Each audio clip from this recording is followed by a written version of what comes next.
It's easy to identify anxiety and depression in low income, but there's definitely a growth even within high income households.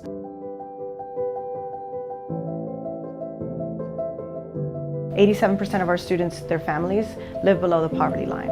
They may be coming from circumstances that create more barriers for their learning and to get their learning to mastery.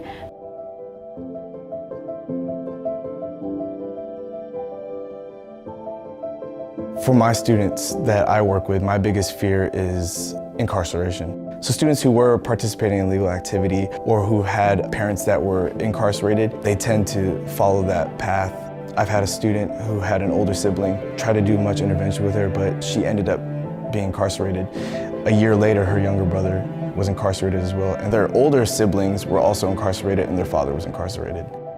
At communities and schools, we provide individualized support for students struggling with mental and behavioral health issues. About 40% of our students right now struggle with some behavioral or mental health challenge. And unfortunately, in too many communities, the conversation has been taboo. What we do know is that it's a conversation that needs to be had. 50% of all mental illness begins by the age of 14. It is really important that teachers, staff, and the community abroad be cognizant and be keenly aware of what those symptoms are. We offer youth mental health first aid training, and what that is essentially training teachers and staff to be aware and be cognizant of the symptoms of mental health and mental illness in our students. We offer site coordinators, which are on-campus individuals, professionals that are working with students every day. My first assessment with a student, I was like, hey, give me a hug. And he was like, what? No, like, why would I give you a hug? That's weird. And I was like, okay, that's fine. I respect that. Shake your hand. 2 weeks after, we started building that relationship. That trust became very key.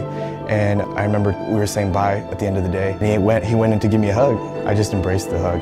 Later on, he told me that honestly, he never grew up with a father. He's never really received a hug in his life. In that moment, I told him, it's totally okay to be vulnerable. I was really a kind of a problem child, I guess, so if I would have had an advocate to speak up for me and put me in the right classes, put me with other smart kids, to kind of shape that path for me, I really don't know what would have happened. 85% of the students that we serve improve in academics, behavior, and attendance. And so for so many of our students that are students of color, and many that come from low-income communities, what we're giving them is an opportunity, a chance to be put on an even playing field. An ounce of prevention is worth a pound of cure. The earlier that we begin having these conversations and training teachers, et cetera, the better off we're going to be long term. Every person on this planet is having a rough time, and that if you can make it easier for anybody, you should, just because you never know what kind of impact that person will have on the next person that they meet.